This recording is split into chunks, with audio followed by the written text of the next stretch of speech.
Hey guys, Ron here, and I've been wanting to make a video like this for a long time because as a person who rarely battles competitively, my opinion on Pokemon has nothing to do with how good a specific Pokemon is in battle. And a lot of the times while I research some Pokemon for video reasons, I get to see their base stats and I'm super surprised. There are a bunch of Pokemon whose stats are unexpectedly high, so much so that this video is actually only part 1 of 3 videos in which we talk about unexpectedly strong Pokemon, but it's important work, so I decided to bring in the best competitive Poketuber for the job, a guy who lives and breathes Pokemon battling, Joey aka pokeaimMD. How's it going, Joey? Hey, it's going well. Thank you so much for having me. I hope people are tripped out by the fact that we apparently sound the same. Yeah, I hope it doesn't make it confusing, man. This is why we needed a face cam, but battling and face cam is going to be too complicated. Whatever. It's going to be very entertaining, hopefully, and you know your stuff. I'm going to be learning throughout this process, and you guys hopefully will too. So let's just go into it. So Joey's here to tell us basically how we can utilize all these Pokemon in Smogon regulated single battles. Is that right? Yeah, basically I'm going to show you guys how these Pokemon are unexpectedly strong and how you can use them competitively. Yeah, and then I will basically just say how you can use them casually, in your normal gameplay, and the general perception of the Pokemon before and after someone uses this Pokemon. Exactly. The whole purpose is to allow you guys to use more interesting Pokemon, whom you may start appreciating more after this video. Okay, let's do this. Slaking! It's the most powerful Pokemon on the list. People know how it's strong, but it's in this video because some people don't really know how strong it is. It's not just as strong as a pseudo-legendary Pokemon, it's not just as strong as the average legendary, it's as strong as a box art legendary, with some of the best stat distribution ever seen in a Pokemon. But because of its ability Truant, nobody wants to use it. So, Joey, if a person understood Slaking's potential, how would they use him? So Slaking is the type of Pokemon that actually gets me scared whenever I see it, because it is a nuke. One of the best ways to use it is the Choice Band set with Giga Impact, Return, Retaliate, and Earthquake. You can obviously add some coverage there with Elemental Punches, but Giga Impact in itself hits so hard coming off of Slaking's massive attack stat, and it's really no drawback because of its Truant ability. So now, if I was to bring in a Slaking potentially with this set as their opponent, what would your perception be like? I'd be really scared. That's the main thing, because it makes me really think about how to deal with it. Typically, some Pokemon, physical walls will deal with physical Pokemon. Slaking is a wall breaker, though. That's its actual definition. So it can break through walls, it disrupts teams, and you're typically sacking a Pokemon when you're fighting Slaking.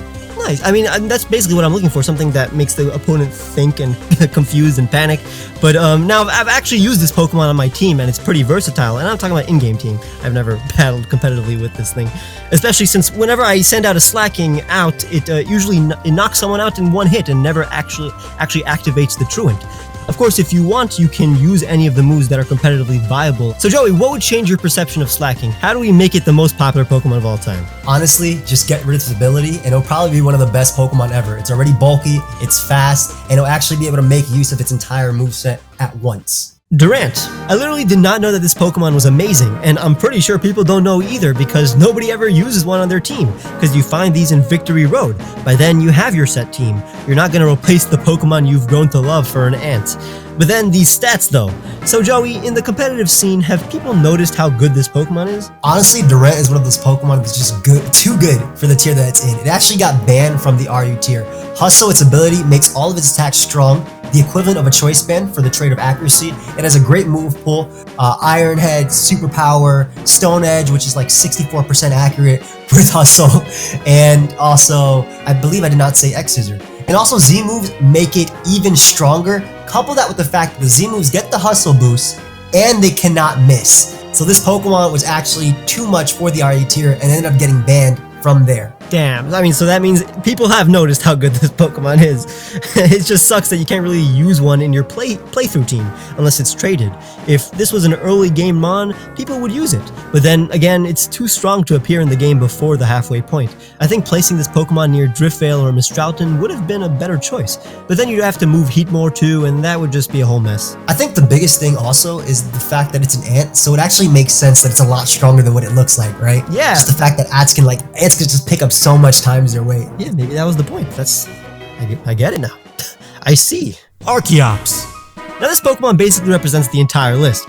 I know how strong Archeops is because I used one in my first playthrough of Black, but if you simply pick the other fossil, you don't even have access to this archaic beast. Out of all the regular Pokemon, it has the highest base stat total. It's so strong that its defeatist ability lowers its offenses when its HP is halved, but trust me, it's so fast and strong that it never loses any HP. One of the best things about this thing as well is that it has such a great versatile move pool, so if you're using it in your normal playthrough, you can actually give it a bunch of TMs. But if you want to use it competitively, here's what you gotta do. One of the sets in PU is called the Suicide Lead, which basically functions off of Focus Sash, surviving every one hit, and being able to taunt, Stealth Rock, Head Smash, and even Endeavor your opponent. One of the other strongest sets that actually got it banned from the PU tier is the No Item Acrobatics set. Because of its strong base 140 attack, Acrobatics is incredibly powerful with no item. It even has Stab, Stone Edge, Earthquake for coverage, and even Roost for longevity or U-turn for momentum. I love everything about this Pokemon now. Its design is cool, its origin makes sense, its lore as the first bird Pokemon is unique, and its stats are amazing, and apparently according to you, you can use it in battle. So it's in my top 10 favorite Pokemon, and the only reason it isn't as popular with everybody else is basically its ability. If that was out of the picture, I mean, Archeops would be too OP and would ruin the metagame, but just imagine the fun. Honestly, I'd even put it at the same level as Slacking in terms of viability. No, wow. Alolan Executor. Executor is an example of a Pokemon whose popularity has been rejuvenated as a result of its Alolan form, but did you know that this Pokemon is now way more competitively viable? Joey, why is that? Well, basically, Alolan Executor has strong stab moves in Leaf Storm and Draco Meteor, and it's also the only grass dragon that learns Flamethrower. And does the fact that it used to be a psychic type give it any more help? It actually gives it a ton of help because it's still able to use Trick Room, and on top of that, it still has its incredible move pool. I already mentioned Trick Room, Draco Meteor, Leaf Storm, and Energy Ball. Flamethrower, it can be a Choice Specs nuke, basically with its high special attack, just dropping strong moves, dropping a Draco and Leaf Storm. It makes it a really strong offensive presence. People think it's memey, but it's also amazing. There's a reason it's one of the most popular Gen 7 Pokemon, and since it has a pretty good move pool, you'll have fun even if you deviate from that advice. It's such a unique Pokemon, so I'm sure it'll be an experience unlike any you've had so far. Okay, I'm making him sound way cooler than it actually is. Starmie! Okay, look at those stats. I simply didn't know Starmie was that good. I mean, that speed and special attack is pretty nice, and it's held up by those decent defenses. Why haven't I used one? How do I use one, Joey? So Starmie is one of those Pokemon that's basically been the same throughout the generations. It's an offensive rapid spinner, and now it just has the options of Z moves to make it even more offensive. I mean, I wonder if I'm just stupid or people didn't really notice the strength of a Starmie because it's not the most desirable Pokemon. I mean, it looks cool, but in my main game, I tend to pick the Pokemon that I could bond with, and I honestly can't bond with a faceless Pokemon. Gigalith. People rarely talk about Gigalith casually, even though it's better than Golem stat-wise, and debatably has the better design. But while I knew this Pokemon would go great on any Unova team in-game, I didn't know it was actually good competitively. So Gigalith actually has some pretty nice abilities. Sturdy's obviously a big one, which is probably more of just an annoyance in-game when you're bringing it down to its quote-unquote Focus Sash. But the big one is Sand Scream, giving it not only a special defense boost, allowing it to also support other Sand Rush users through the use of a Smooth Rock, and it also lets it live water attacks coming at it on the special side. And Pure Rock is good from what I can tell, so it doesn't have any 4-time weaknesses like all those Ground Rock types and Dark Rock types or even Steel Rock types, but does that also affect his move pool? Gigalith actually has a really solid move pool. Edgequake, Stone Edge, and Earthquake is some of the best coverage you can hope for. Throat Chop gives it actually an option against those like Bronzong, which are either resistant to Stone Edge or immune to Earthquake via Levitate. And it has Explosion, which even though Explosion has been nerfed, it's still a nuke with a choice band. But that speed is still a drawback, but you can't really expect rock types to be fast. Overall, I think this Pokemon is all you'd want from a rock type, so next time you play Black and White, consider using one, if you have friends to trade with, that is. Maybe that's why many people don't realize how good it is, and considering it gained a special defense boost in Generation 6, this Pokemon is definitely better than you may have remembered it to be. You had to trade for Gigalith? I don't even remember that. And I think that's probably the reason it's unexpectedly strong. No wonder I didn't use it. I'm trying to realize, why did I not use this Pokemon? Beartic. When I played Black and White back before I ever knew what people thought of Beartic Online, I thought everybody would love this Pokemon. It's a polar bear Pokemon, that's pretty epic. But I guess people don't really care for Beartic, so they didn't even realize that it got a stat boost in Generation 7 and is now pretty good. Well, it has good attack and has good coverage. It has Icicle Crash, which is a great offensive ice type attack, low kick and sewer power to help it deal with those steel types, Stone Edge, Swords Dance, and even priority in Aqua Jet. I mean, in-game, even before the boost, the stats aren't that bad, but I guess the moves it got while leveling up weren't the best. That's why it's not really usable in Black and White. Even Slush Rush, its ability isn't good enough. Other Pokemon, like there's other Pokemon you can use with Hail instead. Alolan Sandslash is one that comes to mind. And it just has the same problem that all ice types have.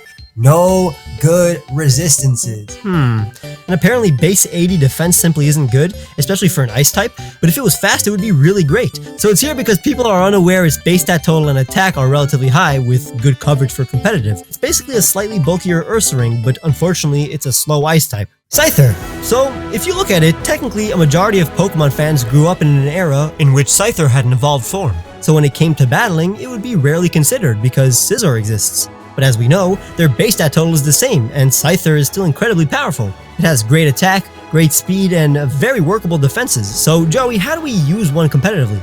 So one thing to know about Scyther is that it's one of the few pre-evolutions that doesn't even need an Eviolite to work. It can use a Choice Band or a Choice Scarf and be really good. Obviously, it's incredibly bulky with its good stat distribution and an Eviolite, and it can Swords Dance, Roost, Aerial Ace, Bug Bite, and Brick Break steel types as well. So in-game, you don't really have to evolve a Scyther if you prefer it over Scizor. It's a win-win. Or if you don't have friends. So I've talked about Statland so many times recently that you can probably tell how desperate I am to own a dog. But it's here. I mean, I've talked about it a lot. But it's here because it's simply a perfect pick in game.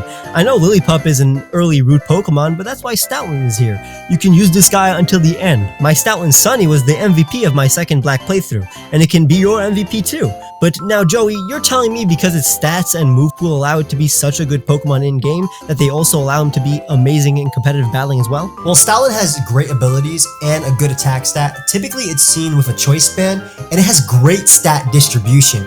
Because of one of its great abilities in Sand Rush, it actually doubles its speed, making it a nice either revenge killer or just this beast with Elemental Fangs as coverage, Crunch, Pursuit, Sewer Power. But the biggest drawback about this Pokemon in terms of Sand Rush is why use this when Executory exists? Okay, so there are better options technically, but that doesn't nullify the fact that this Pokemon is objectively good in battle. An early root normal type that is good in battle, that's amazing. Tangela. I would have never used this Pokemon in-game because there are so many better grass types in Kanto, but looking at its stats, it's still surprising. I never knew its defense and special attack was that good, so can we at least use that in the metagame? I'm assuming Eviolite is involved? So it basically has great defensive capabilities because of its natural bulk and the Eviolite. The fact that it can actually live a Flare Blitz from Choice Scarf Darmanitan just blows my mind. It has good utility in Knockoff, Leech Seed, and Sleep Powder, and it's actually being used more and more in higher tiers. Like, it's PU by usage, but it's used in RU as means to deal with physical threats like Metagross and Virizion. But now, why wouldn't you just use a Tangrowth?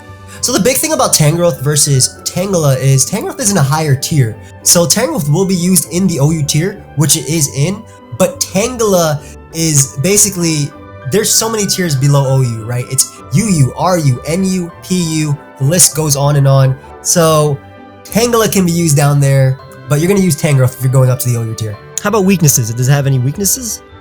Even with an Eviolite, it still fails to live most special attacks coming at it, or at least be 2-hit KO'd. And its biggest thing is its low base HP stat, which Tangrowth obviously just got rid of completely when it evolved. It all comes down to the fact that in-game, it's outclassed by Venusaur and Vileplume, and they get stabbed for poison-type moves too. So it's also acquired pretty late in the game.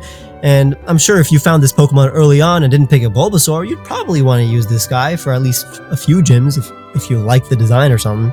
Definitely. I mean, even more in competitive, you'd probably use it as well if it wasn't for Knockoff being its biggest weakness and the 4-move slot syndrome, which is basically, I want to have Sleep Powder, Leech Seed, Knockoff, Giga Drain, Sludge Bomb, HP Fire, HP Ice, all on my set, but I can only have 4 of these. I mean, just between you and me, have you ever used Tangela? I have used it on stall teams and in RU as well. to much success. Just walled. I've even beaten Pokemon like Golisopod with Tangela. Wow, okay, Joey, I think I know 5 times more about competitive battling after making this video with you.